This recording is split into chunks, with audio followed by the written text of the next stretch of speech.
Bonsoir mes très chères dames, cette vidéo est réservée uniquement pour les femmes comme toujours. Je vous parle en ce soir d'un thème très important. On m'a demandé, à part l'éducation, est-ce que tu peux nous parler de choses qui nous élèvent, qui nous font avancer, qui nous aident à avancer? Comment peut-on faire pour avancer seul? Comment peut-on faire pour avancer dans la vie, sur le bon chemin, de se rapprocher de la volonté du Créateur, de se rapprocher de ce que celui qui m'a créé attend de moi que je fasse? Comment accéder à une vie meilleure? Comment accéder à une vie plus juste, plus honnête, plus droite vis-à-vis de ce que j'ai été créée en tant que femme juive? Ce sont des questions que toutes les femmes juives se posent, bien sûr. Et on va essayer d'y répondre ce soir avec l'aide de Dieu. Une des choses principales que le Créateur attend d'une femme juive, une des propriétés principales à laquelle il attend qu'elle réponde, c'est la base de tout, c'est la pudeur. La pudeur de la femme, la façon dont la femme va se conduire, son attitude devant d'autres personnes, comment elle se conduit, comment elle se présente, sa tenue vestimentaire, sa façon de s'adresser aux hommes, aux femmes autour d'elle, tout ça, ça s'appelle la pudeur. La pudeur, c'est un thème très large et c'est la base. C'est la base de la vie d'une femme juive. C'est-à-dire que c'est sur ça que va se construire le reste.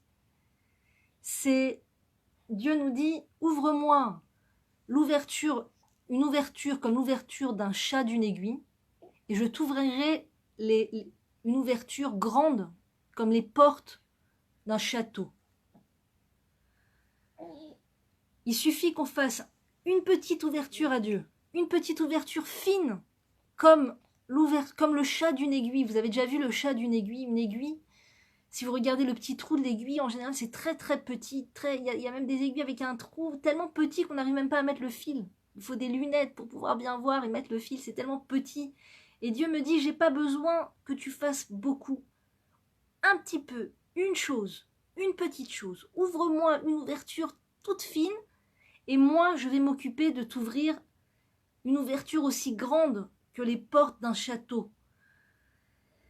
Et c'est ce château dans lequel toute femme juive devrait accéder pour son bien-être, pour pouvoir être en phase avec ce que son âme lui réclame de vivre en permanence. On a une âme à l'intérieur de nous, on n'est pas seulement un corps. Et on a une âme à l'intérieur de nous que Dieu a mis à l'intérieur de nous avant de nous faire descendre sur terre. Il a mis une âme à l'intérieur de nous. Et cette âme, elle aime la proximité avec Dieu. Elle aime la vérité. Elle aime une vie en phase avec ce qu'elle est. D'accord? L'âme, elle se languit du Créateur. L'âme, elle ne veut pas descendre sur terre. L'âme ne veut pas descendre sur terre. Et une fois que le Créateur explique à l'âme pourquoi est-ce qu'elle doit descendre sur terre et qu'il lui demande est-ce que tu es prêt à descendre sur terre pour accéder à des niveaux encore plus proches de moi, alors l'âme accepte, mais à contre-cœur, dans le sens où elle aime tellement la proximité du Créateur que elle est bien près de Dieu. Elle n'a pas envie de redescendre sur terre. Et Dieu, par amour pour nous, nous permet d'accéder à des niveaux encore plus proches de lui en nous faisant descendre sur cette terre. Mais il nous demande une chose, il nous demande de lui promettre de vivre comme des juifs, comme des bons juifs, de vivre en phase avec toutes ces lois qu'il nous a données dans la Torah, de vivre en accord avec la Torah. Et c'est de cette manière qu'une personne juive pourra bien vivre sur cette terre, ne serait-ce que sur cette terre, mieux vivre, mieux vivre. On veut tous mieux vivre, on veut tous accéder à une vie meilleure, à une vie pleine de sens. Et ça, l'âme, elle sait exactement ce qui a du sens. Elle sait ce qui a du sens. Et elle nous demande, elle hurle, l'âme hurle, elle chante, elle crie, elle parle. L'âme nous parle tous les jours. L'âme nous dit vers quel chemin se diriger, vers quoi aller, comment vivre, d'après quels critères de vie vivre. Et la question, c'est est-ce que nous, on est suffisamment à l'écoute? Est-ce qu'on est suffisamment à l'écoute de notre âme?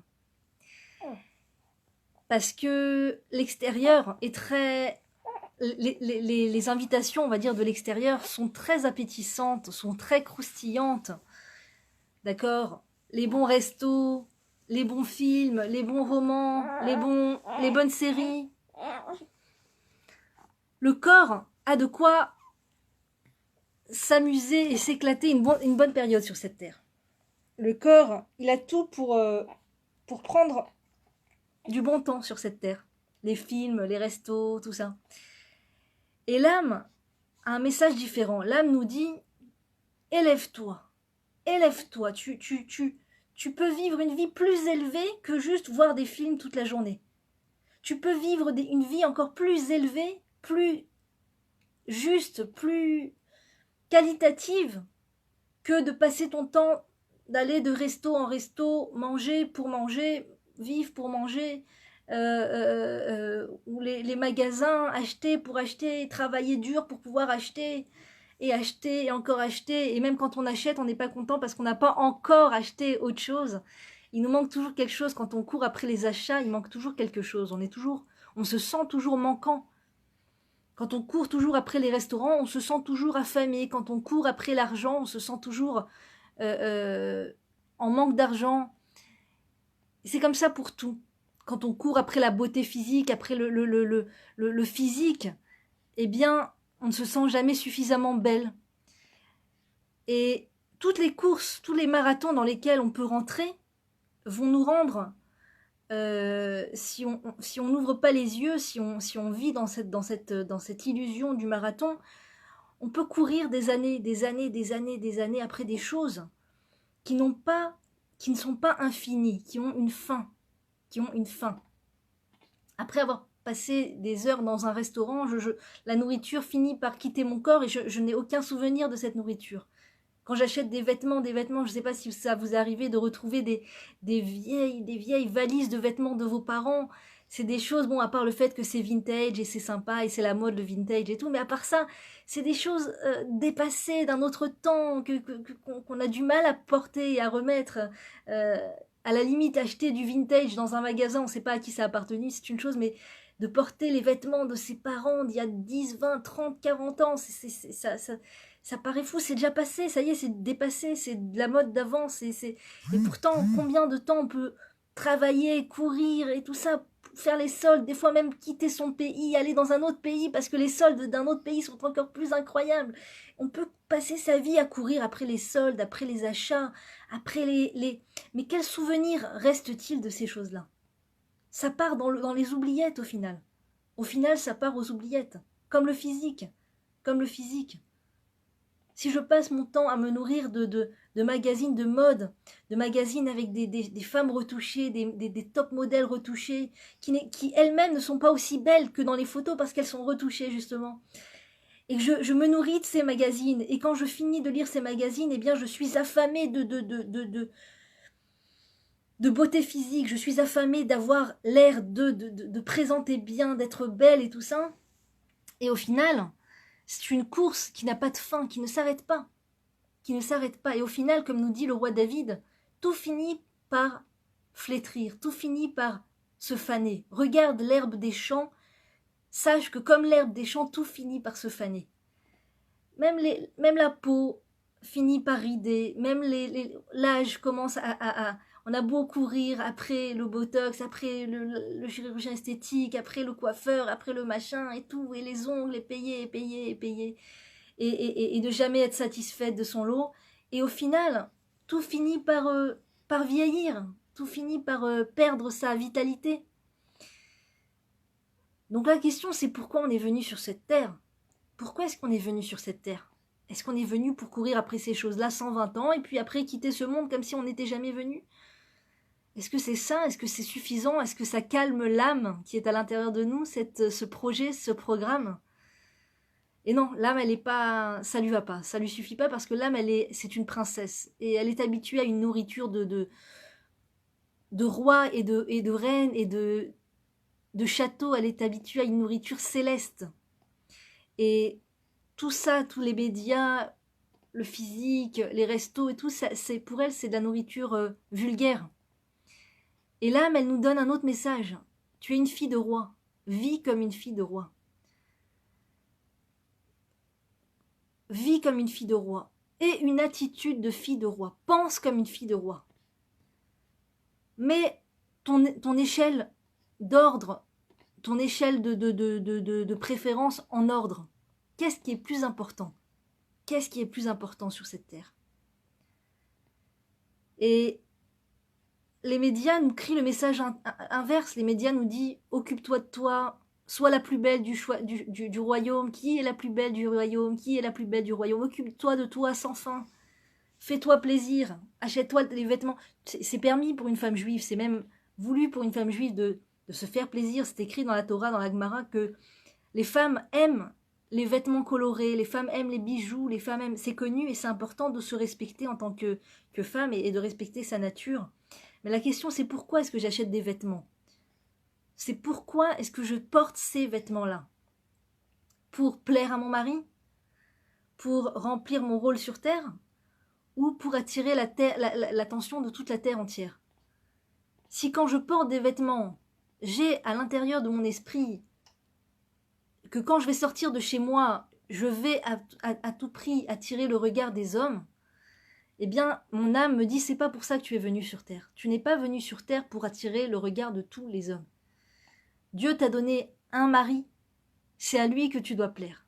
Et tu ne dois pas chercher à rentrer dans ce que j'appelle le marché de la femme. C'est ce que j'ai mis en titre du cours. Le marché de la femme. C'est quoi ce fameux marché de la femme? C'est aujourd'hui une convention sociétaire très très normative et évidente et c'est comme ça aujourd'hui que le monde non juif est construit. C'est sur le plaisir que prennent les hommes à observer les femmes et le plaisir que prennent les femmes à se sentir observées. C'est toute cette culture de la femme qui va un peu comme la geisha. Je ne sais pas si vous avez... Bon, enfin, je ne vous conseille pas de vous renseigner sur ce qu'est une geisha, mais à l'époque, c'était la mode, il y avait le film qui était sorti et puis le livre qui avait été écrit sur la geisha, qu'est-ce que c'est les geishas, et on nous fait rentrer dans le monde des geishas. En fait, une geisha, ça vit au Japon, et si je me trompe pas, et leur métier, c'est de... Elles ne sont pas mariées, et leur métier, c'est de tout tourne dans leur vie autour de leur physique, de leur aptitude à plaire. De leur aptitude à plaire. Donc, elles se vêtissent de façon... très très très belles, très soignées, et toute leur vie tourne autour de ça.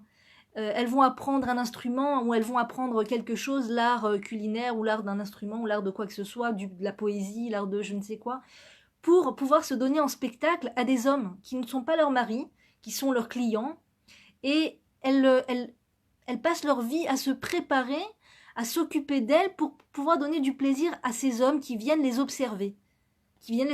Dans un endroit, dans un restaurant fait à ce titre, créé à ce titre. Et la femme, geisha, arrive avec sa belle tenue, avec son beau maquillage, avec sa belle coiffure sur les cheveux, pour lesquels elle a passé énormément de temps.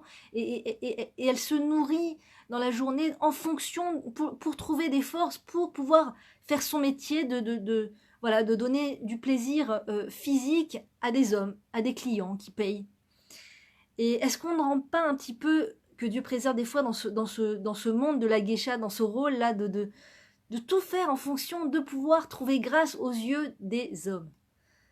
Je sors dehors, il faut que je sois la plus belle. Je rentre dans un mariage, il faut que je sois que j'ai la jupe la plus courte et la jupe la plus attirante et le vêtement le plus attirant et la coiffure la plus attirante.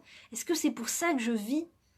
C'est pour attirer le regard des hommes, pour entrer sur le marché de la femme, être un objet un objet féminin, comme on dit, un objet pour être là, être observé, être regardé. Est-ce que c'est ça qui me donne tant de plaisir? Quand je rentre chez moi après le soir, est-ce que je me sens tellement pleine du fait que j'ai plus à plein d'hommes étrangers, des gens que je ne connais même pas, que je ne reverrai jamais, parce que j'ai senti leur regard se poser sur moi, alors je me suis sentie vivre. Ou si par exemple je vais au restaurant et que le serveur me regarde avec un regard spécial, un regard aguicheur ou quoi, je me sens vivre de ces choses-là. Est-ce que je me nourris de ça? C'est la question qu'une femme juive doit se poser. Et une femme de manière générale. Mais principalement une femme juive, parce que la pudeur, c'est la base de la vie de la femme. C'est la base. C'est c'est ce sur quoi on va se construire. C'est ce sur quoi notre vie va se construire. Si je suis pudique, ma vie va se construire sur le fait que je sois pudique et tout va aller en fonction de ça. Et si je ne suis pas pudique, eh bien, tous les éléments de ma vie vont être en fonction de cela, de cette donnée, du fait que la pudeur ne fait pas partie de mon monde, que la pudeur ne fait pas partie de ma vie parce que je ne sais pas ce que c'est, parce que je ne sais pas la valeur que cela a. Parce que quand je vois une femme pudique, je pense automatiquement dans ma tête sobriété, enfin je pense des choses négatives sur la personne pudique. Je me dis que c'est monotone comme façon de se vêtir, que c'est triste, que c'est pas à la mode, que c'est voilà, que ça ressemble pas au magazine que je viens de lire, ça ressemble pas à la mode du moment. Et si c'est ça que c'est le lien que je fais entre la pudeur et ce que j'en pense, eh bien malheureusement, ça veut dire que je suis à des milliers de kilomètres de comprendre la valeur de la pudeur en fait. Je ne sais pas ce qu'est la pudeur, je ne sais pas ce que ça apporte dans la vie. Je ne sais pas que ça a une valeur cachée. C'est le cas de le dire, cachée. Parce que plus la femme se cache, on va dire vestimentairement, plus elle va mettre des vêtements qui, justement, cachent les parties de son corps, qui, d'après les lois de la Torah, si elle est mariée, donc elle va se cacher les cheveux. Si elle est mariée ou pas mariée, elle va mettre des vêtements d'après les lois de la Torah, donc c'est-à-dire les manches après le coude, la robe ou la jupe après le genou, et des matières qui ne sont pas transparentes ou trop moulantes. Si je vais d'après cette pudeur, quand je vois ces femmes pudiques, si je me dis, je vois juste une femme qui se cache, et je n'en vois pas les intérêts, ça veut dire que je ne comprends pas. Et en général, la pudeur ne laisse pas trop comprendre la valeur qu'elle a. C'est ça tout le truc de la pudeur. C'est que le propre de la pudeur, c'est qu'elle ne laisse pas imaginer tous les bienfaits et tous les intérêts que la pudeur renferme en elle. Il y a tellement d'intérêts à être pudique, justement, à être une femme pudique et à vivre une vie pudique. Par exemple, un de ces intérêts, c'est justement de ne plus faire partie de ce marché de la femme, de ne plus faire partie de ce marathon où je cours après une mode qu'on me dicte, je cours après un physique qu'on va me dicter, tout ça pour plaire à des inconnus, à des gens que je vais croiser le temps d'un instant. Tout ça, c'est des gens avec qui je ne vais pas construire ma vie avec ces gens-là. Je ne construis pas ma vie avec tous les hommes de la terre. Je ne construis pas ma vie avec quelqu'un dehors ou un photographe dans un mariage. D'accord ? Des fois, on se sent très, on va dans un mariage avec notre super tenue très aguicheuse, très flagrante, et tout le monde nous voit, et le photographe commence à nous photographier, et des fois on peut ressentir de ça comme un honneur, comme un plaisir de se faire photographier. Pourquoi est-ce qu'en tant que femme, je ressens un bonheur à être photographiée par un photographe étranger, d'accord, pour être mis dans un album de photos de gens avec qui je ne vais pas faire ma vie. Après, je repars chez moi dans ma maison, les mariés repartent chez eux dans leur maison, et ils ont ma photo de ma tenue le jour de leur mariage sur leur album photo. Pourquoi est-ce que c'est censé me donner du plaisir ? Pourquoi ? Parce qu'ils vont penser à moi, parce qu'ils vont pas m'oublier, parce qu'ils vont me regarder, parce qu'ils vont savoir que j'étais là, parce qu'ils vont voir combien je suis belle, parce qu'ils vont voir combien je réponds au code de la mode. Que tout le monde sache, que personne n'oublie. I was there, I was here, j'étais là. Que tout le monde se souvienne que j'allais d'après les codes de la mode. Que tout le monde se souvienne à quel point j'étais la première à porter ces chaussures, et j'étais la première à porter cette robe, et j'étais la seule du mariage à avoir la robe de machin, de truc que j'ai trouvé dans un voyage en Amérique et tout ça, et que tout le monde se souvienne de ma fameuse robe. Pourquoi est-ce que c'est censé me procurer du plaisir ? L'âme nous dit, non, c'est pas pour ça que t'es venu sur Terre. C'est pas pour laisser dans la mémoire de tout un chacun que Madame Livia portait telle robe, que Madame Machin portait tel vêtement, que c'était la plus mince, que c'était la plus mieux maquillée, que c'était... C'est pas... L'âme nous dit, non, c'est pas pour ça que t'es venu sur Terre. Il y a autre chose de plus profond, de plus important. Tu peux aller à un mariage et passer incognito. Les gens ne se souviennent même pas que tu étais là, tu n'es même pas sur les photos, tu ne danses pas devant la caméra, par pudeur, pour réserver pour réserver toutes ces choses-là à ton mari, parce que la Torah nous le demande. Et pourtant, tu ne rentres pas chez toi plus pauvre. Au contraire, tu es plus riche. Tu es venu faire la mitzvah qui s'appelle réjouir les mariés, réjouir la mariée en tant que femme. Pour la femme, c'est réjouir la mariée uniquement. La femme n'a pas une mitzvah de réjouir le marié, en aucun cas, de marquer l'esprit du marié avec sa super robe. Au contraire. Mais tu rentres plus riche chez toi. J'ai été à un mariage et j'ai respecté l'intimité du couple. J'ai respecté la solennalité, le solennel du moment important qu'était ce mariage. J'ai respecté ce moment solennel en ne me pavanant pas devant tout le monde, en ne faisant pas la star hollywoodienne devant tout le monde, en ne m'affichant pas devant tous les photographes pour qu'il y ait une photo de moi dans l'album souvenir pour la vie, 120 ans, et les enfants et les petits-enfants et tout le monde, ils voient la photo de machin quand elle était là au mariage. C'est qui celle-là? Ah, c'était une amie, elle était venue, mais c'est quoi cette robe? Mais c'est quoi ce truc? Elle est sur toutes les photos. Ah oui, bah elle aime bien s'afficher. Pourquoi marquer? Pourquoi devoir s'immiscer dans la vie d'un couple et d'une famille par ma tenue, par comment dire, mon extravagance, c'est voler quelque part l'attention qui ne m'est pas destinée. C'est le mariage d'un couple. D'accord? Et de manière générale, une femme juive doit être pudique toute sa vie. Toute sa vie. Mais là, je vais m'arrêter sur un détail important parce qu'en général, le mariage est souvent sujet à dépasser les limites. D'accord? Et souvent, c'est comme Pourim, des fois, certaines personnes pensent que Pourim, on pense à tort, que Pourim, c'est l'occasion de dépasser toutes les limites, d'être sous, d'être complètement ivre, de s'habiller n'importe comment. C'est pas du tout... on se méprend malheureusement. Pourim est une fête très sainte et un mariage c'est un moment très saint. Il n'y a pas plus saint que le mariage. Il n'y a pas quelque chose de plus kadosh dans le monde que le mariage, que le lien sacré du mariage, comme ils disent. Le lien sacré du mariage.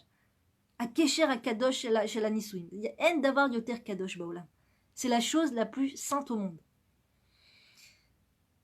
Donc je me concentre sur ce détail du mariage parce que souvent les gens pensent que le mariage c'est l'occasion d'en mettre plein les yeux.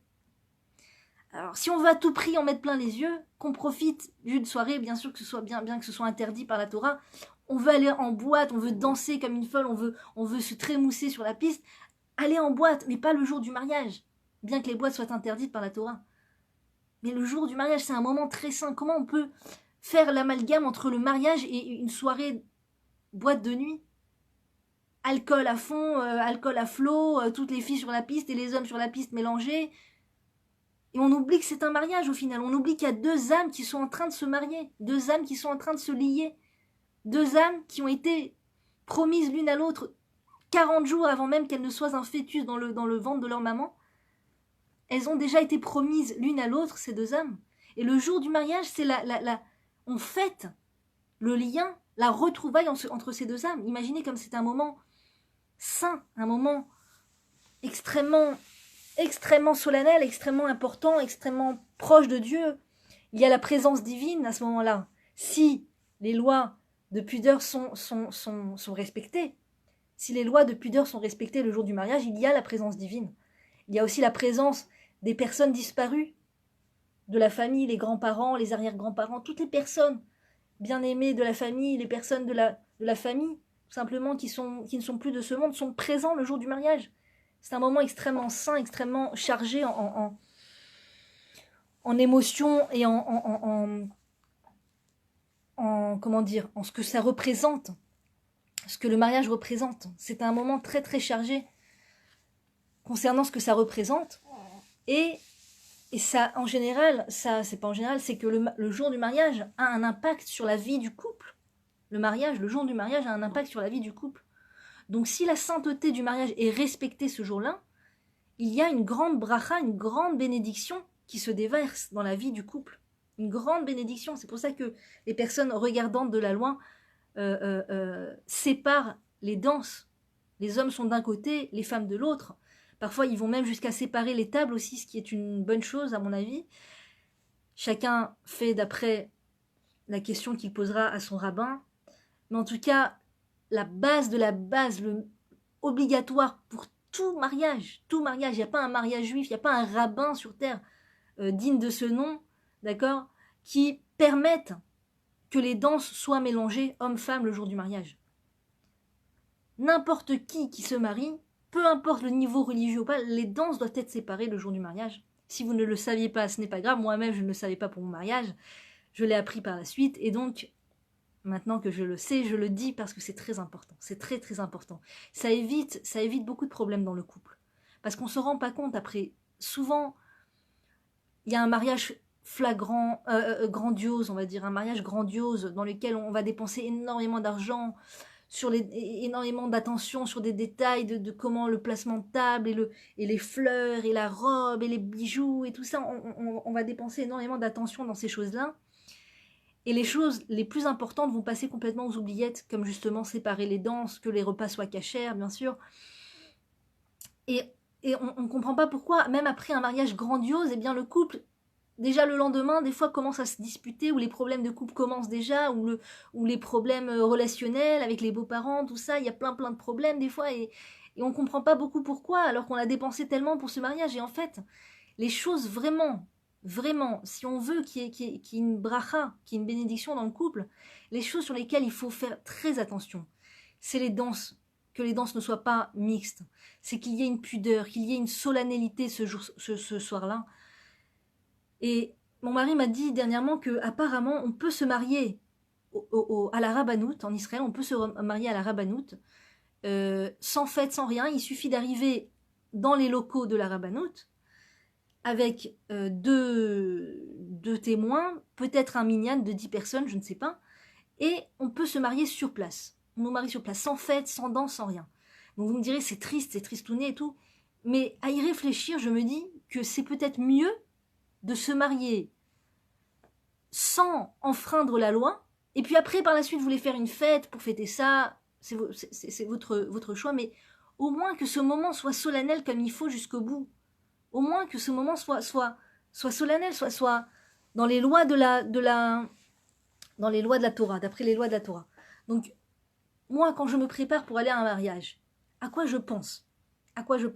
Est-ce que je pense au fait d'être la plus belle de la soirée ? Ou est-ce que je pense au fait qu'il y a deux âmes qui vont maintenant sceller leur lien entre eux ? Et donc, autant me faire discrète, ça n'est pas ma fête. Ça n'est pas le carnaval, le festival de Cannes. C'est pas le festival de Cannes. C'est pas la première hollywoodienne de je sais pas quoi. C'est pas ça. C'est pas le Golden Award ou je sais pas quoi. On est tellement habitués avec les magazines People et les magazines de rien du tout. Toute cette illusion. On est tellement habitués aux stars et je me pavane sur le tapis rouge et que tout le monde me regarde et tous les regards soient tournés vers moi. Et après, on croit que chaque occasion, c'est l'occasion de reproduire ce que j'ai vu dans ces magazines. Pas du tout, c'est pas du tout juif. Ça n'a rien à voir avec nous, c'est une vie complètement vide de sens. Je suis le centre de ma vie, je suis la star de ma vie. Et tellement de gens lisent ces journaux que tous ces gens, c'est des milliers de personnes, pensent qu'elles sont la star du monde, pensent qu'elles sont la star de la vie des autres, pensent qu'elles doivent être le centre de la vie de tout le monde. Regardez-moi, je suis la star.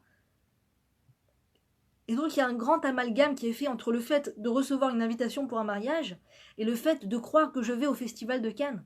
C'est un grand amalgame. Je ne suis pas la star. C'est ce couple qui est la star. C'est les deux âmes de ce couple qui sont les stars ce soir. Et je ne vais pas m'afficher maintenant devant tout le monde et attirer le regard du mari, du futur mari.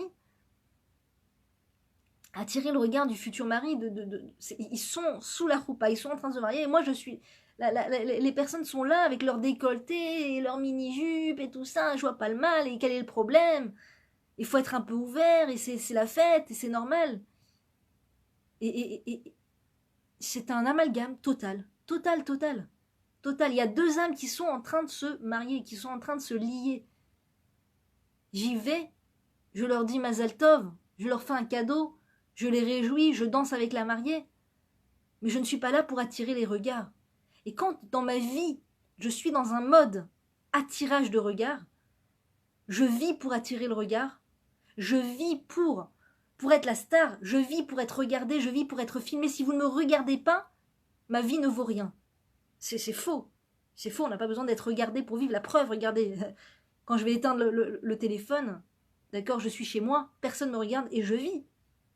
Quand vous êtes chez vous, le Shabbat, le téléphone est éteint, si vous êtes seul, vous continuez de vivre. On ne meurt pas parce qu'on n'est pas regardé. On ne meurt pas parce qu'on n'est pas le sujet de toutes les attentions. On ne meurt pas, au contraire, on commence à vivre. On commence à vivre quand on commence, qu'on n'est pas le sujet de toutes les attentions, qu'on n'est pas venu pour attirer facilement l'attention et les regards et les applaudissements par le simple fait de montrer vulgairement notre corps. C'est là où la Torah nous délivre de cet esclavage. C'est là où la Torah nous délivre de cet esclavage total. Tu n'es pas venu pour déballer ton corps. C'est pas le marché de la femme, on n'est pas au marché de la femme. Tu n'es pas un objet, tu n'es pas un objet de vente, un objet de marketing. On n'est pas là pour être vendu. Mon corps m'appartient, il n'appartient qu'à moi et à mon mari. Et à Dieu, c'est tout. Je n'en fais pas étalage. Je n'en fais pas étalage, je ne m'en sers pas pour attirer facilement l'attention. Je n'ai pas besoin de ça pour vivre. Et si je n'ai pas ça, je continue de vivre. Et au contraire, c'est la vraie vie qui commence. Quand je sors de cet esclavage de la femme-objet, quand je sors de l'esclavage de j'attire l'attention par ma tenue qui n'est pas une tenue, qui n'est presque pas une tenue, quand je sors de cet esclavage, je commence à comprendre ce qu'est la vraie vie en vérité. Ce qu'est la vraie vie. Et j'ai pas besoin d'afficher en tant que femme mariée, j'ai pas besoin d'afficher mes cheveux devant tout le monde pour me sentir vivre. Et sous prétexte que parce que j'ai la tête couverte, alors je sens moins les regards sur moi, alors je crois que je suis moins importante.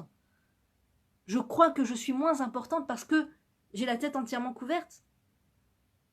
Je sais dans ma tête, c'est clair, que je suis importante aux yeux de mon mari, je suis importante aux yeux de mes enfants, et c'est la base, c'est ça qui m'intéresse.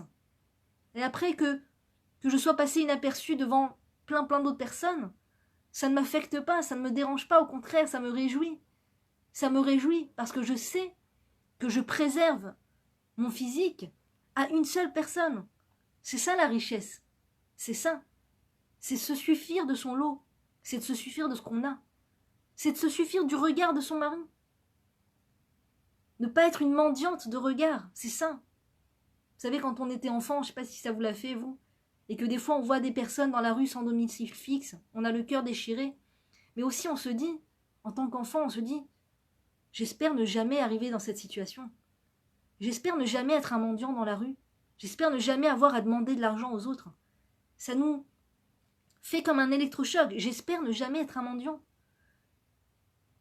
Et on souhaite à toute la terre de ne jamais être un mendiant, de toujours recevoir suffisamment de ce qu'ils ont, de ne pas avoir à demander. Est-ce que je suis prête à tomber dans la mendiance du regard? Regardez-moi, regardez-moi comme je suis belle. Regardez mes cheveux alors que je suis mariée. Il est interdit pour tout homme au monde d'avoir accès visuellement aux cheveux d'une femme mariée. C'est un interdit. Un homme ne peut pas dire, ne peut pas prononcer une bénédiction, le Birkat Hamazon ou n'importe quelle bénédiction devant une femme mariée qui n'a pas les cheveux qui n'a pas les cheveux couverts. Au niveau de la loi, ça porte un grand problème. Donc en tant que femme mariée, est-ce que j'ai à ce point besoin de mendier, de devoir attirer les regards sur mes cheveux, sur ma tenue, sur mon manque de pudeur? Parce que c'est ça qui me fait vivre, c'est de ça que je me nourris. Personne ne veut être pauvre, personne ne veut mendier. Et pour ça, c'est valable aussi. C'est aussi valable pour ça. Je suis pleine, je suis entière, me sens remplie. De la paire de yeux que j'ai reçue de la part de mon mari, de mes enfants, je suis remplie de ça. J'ai pas besoin d'autre chose. En général, quand on a besoin d'autre chose, c'est parce que on n'a pas conscience de ce qu'on a déjà. On n'a pas conscience, mais est-ce que tu es consciente que tu as un mari qui te regarde, qui t'observe, qui prend du plaisir à te regarder? Ou c'est rien comparé à tous les hommes de la planète. C'est rien, mon mari, pour moi, c'est rien, parce que tous les hommes de la planète m'intéressent plus que le regard de mon mari?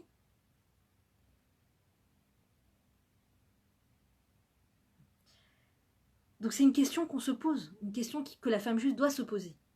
Doit se poser. Et si le mari dit à la femme, non, je ne veux pas que tu te couvres les cheveux, non, je ne veux pas que tu te couvres les cheveux parce que je ne t'ai pas connue comme ça, parce que on n'a pas dit avant de se marier que tu allais te couvrir les cheveux, parce que ça ne correspond pas à notre niveau de religion, ça ne correspond pas à notre niveau dans lequel on est spirituel maintenant. La femme doit trouver les arguments pour convaincre son mari de la laisser se couvrir les cheveux. Et même, logiquement, elle ne doit pas lui poser de questions vraiment. C'est parce que c'est sa mitzvah à elle. C'est sa responsabilité à elle de se couvrir les cheveux. Elle ne doit pas demander à toute la planète, ni son mari, ni qui que ce soit, ni ses amis, ni ses beaux-parents, ni ses parents, ni qui que ce soit, qu'est-ce qu'ils en pensent du fait qu'elle veut se couvrir la tête. C'est sa responsabilité et elle doit le faire. Peu importe si les gens sont d'accord avec elle ou ne le sont pas. Et à plus forte raison, si les gens ne sont pas d'accord avec elle, elle doit tenir. Elle doit tenir malgré tout. Malgré tout, elle doit tenir. C'est comme tout, c'est comme toutes les choses importantes qui lui sont importantes. D'accord? C'est comme toutes les choses qui lui sont importantes. Si quelqu'un lui dit envoie tes enfants toute l'année dans un endroit, ils s'occuperont très bien d'eux, comme ça tu seras tranquille et tu seras libre. Tu les verras pas toute l'année, même pendant les 10 années à venir, mais ne t'inquiète pas, il y a des gens qui s'en occupent. Mais ça va pas la tête, c'est mes enfants. C'est mes enfants. Même malgré toute la pression sociale au monde, je ne donne pas mes enfants à qui que ce soit pour qu'ils s'en occupent. Je suis capable de m'en occuper. Donc c'est pareil, ça doit être pareil pour la pudeur. La vie ni la vie de mon mari, ni la vie de qui que ce soit autour ne doit décider du fait que je vais me couvrir la tête ou pas. C'est ma responsabilité à moi. Et si la femme, en général, c'est ce qui arrive avec la pudeur, c'est que la femme va mettre dans son centre d'intérêt, va remettre au milieu de son centre d'intérêt son mari et sa famille, sa maison. Ça va devenir important à ses yeux, et tout le reste qui était important à ses yeux, c'est-à-dire les hommes de la planète, toute la pression sociale et tout, va comme s'évanouir. C'est le miracle de la pudeur. Quand la femme devient pudique, il y a un miracle dans sa tête qui se passe, Dieu fait un miracle, que dans sa tête, tout d'un coup, tout devient clair. Toute la terre entière, qui n'est pas importante, reprend son statut de non important à mes yeux, et mon centre de vie, ma vie, mon mari, mes enfants, c'est ça qui m'importe, c'est ça qui est important pour moi. Donc si la femme passe, grâce à la pudeur, arrive à cette compréhension que c'est ça qui est important, donc elle va réussir à se vêtir joliment chez elle, donc son mari va recevoir son quota d'observation vis-à-vis de sa femme, de plaisir qu'il prend à observer sa femme, et donc, quand elle se couvrira la tête dehors, ça sera déjà moins embêtant pour lui parce que il sait que sa femme à la maison est belle. Il sait que sa femme à la maison fait attention à elle. Elle se maquille, elle met des jolis vêtements, elle met des jolis vêtements d'intérieur, elle met des jolis même foulards d'intérieur, elle fait attention à elle, elle met des jolis bijoux, etc. à la maison. C'est pas la femme qui va être belle le jour où ils doivent sortir pour un mariage. Le jour où on est invité à un mariage, alors l'homme peut enfin voir les beaux vêtements de sa femme et les beaux bijoux de sa femme et tout ça. Non, à la maison, quand la femme donne l'importance au regard de son mari, donc elle va se faire belle à la maison, très belle à la maison, le mari déjà, intérieurement, va se sentir repu de cela, et déjà, ça sera moins grave ou important pour lui si elle se couvre la tête à l'extérieur ou pas.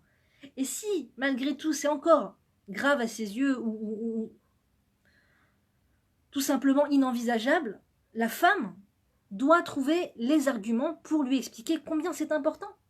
Doit lui faire écouter les cours de Torah qu'elle a entendus sur Internet ou lui faire lire les livres qu'elle a lus sur ça, sur le sujet, lui dire combien c'est important, combien ça fait venir la bénédiction dans le couple. Combien la bénédiction vient dans le couple de par la pudeur de la femme. De par la pudeur, vous ne pouvez pas imaginer tous les éléments nocifs, tous les éléments toxiques qui s'éloignent de la femme et qui s'éloignent du couple quand la femme prend sur elle la pudeur. On a tous des gens avec qui on est en conflit, d'accord? Eh bien, vous ne pouvez pas imaginer comme ces conflits, même des fois les personnes qui sont la source de ces conflits, s'évanouissent, s'éloignent de nous, et comment on se retrouve à pouvoir tranquillement construire son couple et sa famille et son mari avec son mari, quand la femme commence à faire rentrer la pudeur dans sa vie. Vous ne pouvez pas imaginer la source de bénédiction que c'est pour une femme et pour son couple. On ne peut pas imaginer, et pour leurs enfants. C'est une source de bénédiction extraordinaire. Des fois, on est prête à faire plein de choses, à courir, après des thérapeutes, et c'est une chose très importante de faire une thérapie de couple. Chaque couple devrait, à un moment dans leur vie, passer par la thérapie du couple, je pense. Mais des fois, on va chercher la thérapie, on va chercher toutes ces choses-là avant même d'avoir mis en place la base qui est la pudeur. Et donc, toutes ces choses restent souvent infertiles. On va aller voir des médecins, des trucs, des choses, des machins pour régler les problèmes et tout ça. Et au final, la base de tout, c'est la pudeur. Vous ne pouvez pas imaginer comme la pudeur règle les problèmes. À long terme, pas après un jour, 2 jours, ah ça y est, je me suis couverte la tête et je suis toujours malade, ou mon père est toujours malade, ou ça, ou c'est à long terme. À long terme, ça amène une bracha extraordinaire dans la vie du couple et dans la vie de la famille, dans la maison, dans la tête de la femme, dans la tête de l'homme. Ça fait un ordre, vous ne pouvez pas imaginer. Je sais que c'est très dur à faire les premiers pas. Parfois, quand souvent le milieu est très hostile, le milieu dans lequel on vit se moque et va se moquer, va faire du cynisme, ou va faire des remarques désobligeantes. Je sais que c'est pas facile, c'est pas simple. Mais c'est justement les épreuves que le Créateur nous envoie pour voir jusqu'à quel point on est prêt à se dépasser dans la pudeur. À se dépasser dans la pudeur. Et plus on en apprend sur le sujet, c'est la mitzvah de la femme par excellence. La mitzvah de la femme par excellence, c'est la pudeur. Il y a aussi d'autres mitzvot qui sont très importants, comme la frashatrala, comme le mikvé, la pureté familiale, c'est très très important. Le fait d'allumer les bougies pour Shabbat, ce sont les 3 mitzvot de la femme. Et la pudeur, c'est la base de tout. C'est la base sur laquelle les mitzvot vont venir et se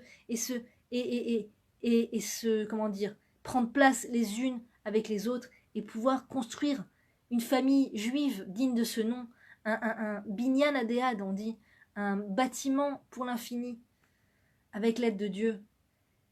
Et la pudeur, c'est pas seulement aussi vestimentaire, c'est aussi dans l'attitude qu'on a, la façon dont on va s'adresser aux autres hommes. D'ailleurs, le moins possible sera le mieux pour une femme juive. Ce qu'on a besoin, les choses techniques, mais une femme juive mariée, logiquement, n'a pas besoin de s'adresser à tant d'hommes que ça, n'a pas besoin de s'adresser de manière générale aux hommes, à leur raconter sa vie, qu'est-ce qu'elle fait, et qu'est-ce qu'elle veut faire, et si, etc., rentrer en contact avec des hommes. La femme juive n'a pas besoin de ça, et c'est pas justement, c'est pas pudique au niveau de l'attitude. C'est là où je dis qu'il n'y a pas seulement le vêtement, il y a l'attitude aussi. Il y a l'attitude. Est-ce qu'une femme mariée va se mettre à parler avec d'autres hommes? Est-ce qu'elle va commencer à étaler sa vie, à raconter ses succès, ses machins, qu'est-ce qu'elle fait, qu'est-ce qu'elle est en ce moment? Parce que après, les hommes, ils ressassent les choses dans leur tête. Ah, cette femme, elle m'a parlé, ah, c'est intéressant ce qu'elle a dit et tout. Et c'est un interdit très très grave qu'un homme s'intéresse à une femme mariée, qui n'est pas la sienne. Lorsqu'un homme regarde une femme mariée et commence à avoir du plaisir à la regarder, à l'écouter parler, c'est un interdit très grave de la Torah. Donc pourquoi la femme juive va se mettre dans cette position? De commencer à marquer les esprits des hommes? On a suffisamment d'esprit à marquer chez son mari. On a suffisamment de travail à faire avec son propre mari dans la communication, dans le fait de créer le lien entre nous, de créer le pont. Et j'ai envie de dire que quand il n'y a pas de pudeur dans l'attitude et dans les vêtements, en général, le lien n'a pas encore commencé à être construit entre l'homme et la femme réellement. Il manque un lien très très très fort. L'essentiel du lien se construit du fait que la femme va justement se couvrir de l'œil masculin des autres, de l'œil extérieur, va se couvrir justement. C'est un tremplin pour commencer à développer vraiment la vraie communication entre elle et son mari, à créer ce vrai lien. Je ne dis pas que ça vient du jour au lendemain, ça peut prendre des années, mais quand il n'y a pas la base de la pudeur, quand il n'y a pas du tout de pudeur, ni dans l'attitude, ni dans le vêtement, eh bien, on peut passer une vie maritale sans jamais se rencontrer. Sans jamais se rencontrer. Et quand la femme fait rentrer petit à petit la pudeur dans sa vie, petit à petit, c'est le début, c'est une marche, pour aller vers encore une marche, et ça ne s'arrête pas, c'est des marches qu'on va grimper à vie, Elle vit tant qu'on vit avec son conjoint, ce sont des marches qu'on grimpe toute sa vie. C'est pas le jour où je suis pudique, et bien le lendemain je suis déjà en haut des marches au niveau du couple. Ça prend des années, mais au moins je suis en marche, je suis en train de commencer à monter les échelons, à commencer à créer ce lien entre moi et mon mari. Et quand la femme est tournée vers l'extérieur, est tournée vers cette recherche des regards extérieurs, des attentions extérieures, elle n'a pas le loisir, elle n'a pas l'esprit à construire avec son mari. Elle est partout, elle est dispersée ailleurs, dispersée vers les 1001 regards posés sur elle à l'extérieur. Et pareil pour l'homme, parce que quand la femme avance dans la pudeur, petit à petit, même encore une fois si ça prend des années, sachez qu'avec les prières et surtout la lecture de Perek Shira 40 jours, les choses avancent rapidement à une allure extraordinaire. Combien de témoignages j'ai entendu de femmes qui ont vu leur mari faire tchouva, se repentir complètement, devenir complètement pudique et se rapprocher de la volonté du Créateur et étudier la Torah, etc. Du fait qu'elle avait lu 40 jours Perek Shira pour qu'il se renforce spirituellement, pour qu'il fasse tchouva. Combien de mères j'ai entendu raconter que leurs fils ont fait tchouva parce qu'elles ont dit Perek Shira 40 jours pour qu'ils fassent tchouva. Des choses, des miracles extraordinaires. Des fois, ça dure un peu plus longtemps que 40 jours et très souvent, 40 jours, il y a des... Je ne sais pas si vous connaissez ce texte Perek Shira, vous pouvez taper sur Internet Perek Shira, peut-être qu'il existe aussi en phonétique pour celles qui ne lisent pas l'hébreu. Quand on le lit 40 jours et que pendant 40 jours on demande exactement la même chose, très souvent, la chose arrive. Et en plus des prières, le fait que la femme soit à l'origine de démarches dans le fait de se purifier au niveau de la pudeur vestimentaire et au niveau de son attitude, et bien petit à petit l'homme l'observe, l'homme apprend d'elle et petit à petit il en arrive lui-même à arriver à la conclusion que, mais bien sûr c'est comme ça qu'il faut vivre. Comment peut-on imaginer et envisager de vivre autrement qu'en ne faisant pas la bise, justement, parce que quand une femme juive est mariée, de manière générale, une femme juive ne doit pas faire la bise à qui que ce soit, à part son père, son grand-père, son frère, son mari, ses enfants, ses petits-enfants. Hormis ce cercle, les oncles, les voisins, bien entendu, les cousins, etc., et tous les hommes de la terre, on n'a pas le droit d'avoir un lien physique avec aucun de ces hommes. Donc la bise n'est pas permise, ni pour l'homme, ni pour la femme. L'homme n'a pas le droit non plus de faire la bise à quelqu'un d'autre qu'à sa mère, sa fille, sa femme, sa petite-fille, sa grand-mère, sa sœur. À part ces femmes-là, il n'a pas le droit de faire la bise, ni à sa secrétaire, bien entendu, ni à sa voisine. D'ailleurs, il serait bon qu'un homme n'ait pas une secrétaire, mais un secrétaire, si possible. Ni à la voisine, ni à qui que ce soit d'autre que ces femmes citées. Je vous assure que ça fait le ménage. Ça fait le ménage. Quand une femme se réserve à ce niveau-là et qu'un homme se réserve à ce niveau-là, ça fait le ménage largement. Et les limites sont claires. Les limites sont claires, parce que si on dépasse ces limites et qu'on fait la bise, alors qui nous dit qu'on va s'arrêter après la bise? Un homme, une femme et un homme, il est écrit dans la Torah que on ne doit pas se faire confiance jusqu'au jour de sa mort. Jusqu'au jour de sa mort, une personne, aussi pieuse qu'elle soit, aussi religieuse qu'elle soit, ne peut pas se faire confiance jusqu'au jour de sa mort. Si on ne met pas des barrières qui sont très claires, on peut les dépasser à n'importe quel moment. Comment dire, l'état animal qui est à l'intérieur de nous, on a tous un état d'âme, un état animal, un état divin à l'intérieur, et l'état animal qui est à l'intérieur de nous tend vers le fait d'outrager les barrières, le fait de faire des choses qui ne sont pas permises.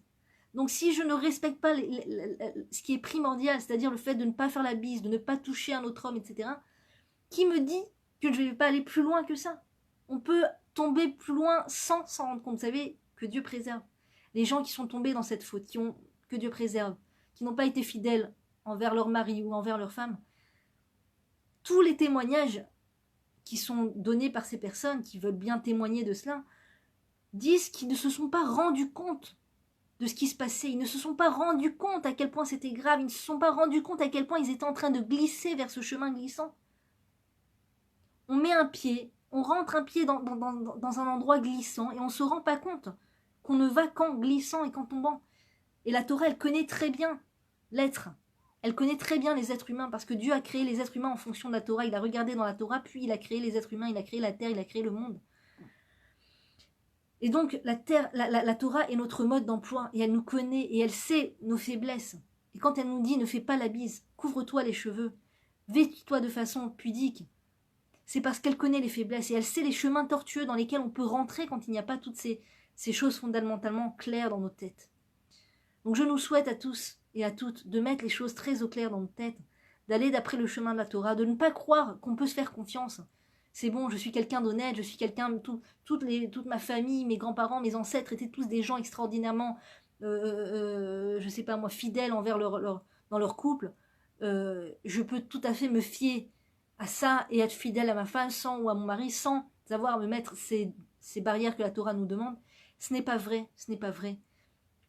On doit, en tant que personne juive, justement, se servir de ça pour pouvoir faire fleurir notre couple. Que Dieu nous aide à faire fleurir tous nos couples, tous les couples de la terre, et au travers des lois de la Torah, et comprendre l'importance de ces lois et les mettre en pratique sans avoir peur des moqueries d'autrui, du cynisme d'autrui, d'aller jusqu'au bout, d'être idéaliste jusqu'au bout, et que Dieu nous aide, Bezrat Hashem, dans cette démarche. À très bientôt, mesdames, n'hésitez pas à partager.